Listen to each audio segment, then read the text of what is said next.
Voici une deuxième vidéo consacrée au principe de la recherche dichotomique d'un élément dans un tableau. Donc nous prenons le même tableau que précédemment. Et maintenant nous allons illustrer le cas où nous recherchons un élément qui n'est pas dans le tableau. C'est le cas de la valeur 54. Donc, comme précédemment, nous avons notre premier appel. C'est trouver un 10 dans le tableau T de la valeur 54 entre la case d'indice 1 et la case d'indice 13. Nous recherchons la case milieu, c'est la case d'indice 7. 7 contient la valeur 39 qui est strictement plus petite que 54. Donc à partir de 7, toutes les cases d'avant sont enlevées de la recherche. Nous n'allons pas examiner le contenu de ces cases-là.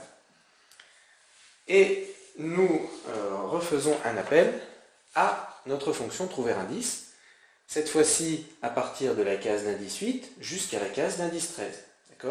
C'est-à-dire que l'indice de départ ici, c'est la valeur suivante de la valeur médiane du milieu de tout à l'heure.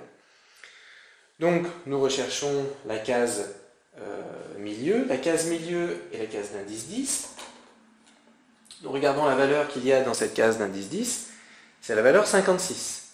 C'est-à-dire que à partir de la valeur 56, et ce jusqu'à la case d'indice 13, nous enlevons toutes les cases. Nous n'avons pas besoin d'examiner ces cases-là parce que nous savons que, comme le tableau est trié, ces cases-là contiennent une valeur supérieure ou égale à 56, qui elle-même est strictement supérieure à 54, la valeur que l'on recherche.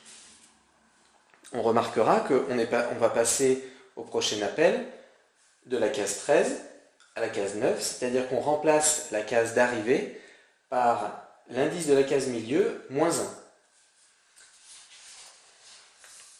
On fait donc l'appel numéro 3 suivant. On recherche dans T la case qui contient la valeur 54 entre les indices 8 et 9.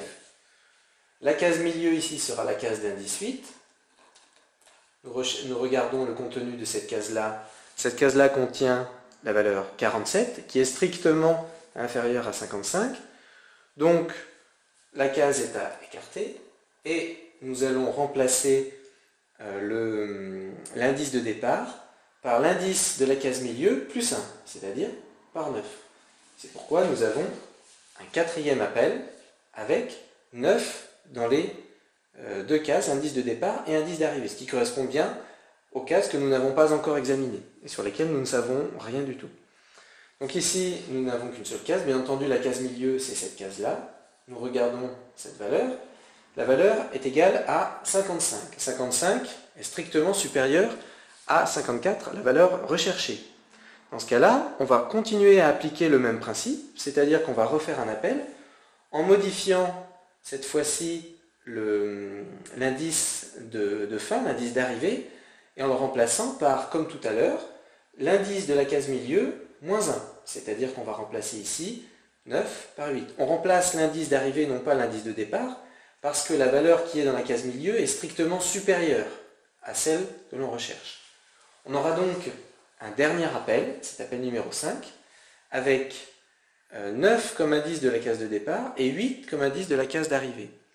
Ici, nous voyons que l'indice de la case d'arrivée est strictement plus petit que l'indice de la case de départ. Eh bien, c'est signe que nous avons en fait examiné toutes les cases sans avoir trouvé l'élément recherché et que donc il faut s'arrêter de chercher. Ce n'est plus la peine. Il faut donc bien penser dans la programmation de cette fonction-là à mettre un test qui, en début d'itération, teste si l'indice de départ est bien strictement inférieur à l'indice d'arrivée, ce qui signifie qu'il y a encore des cases à chercher, à examiner.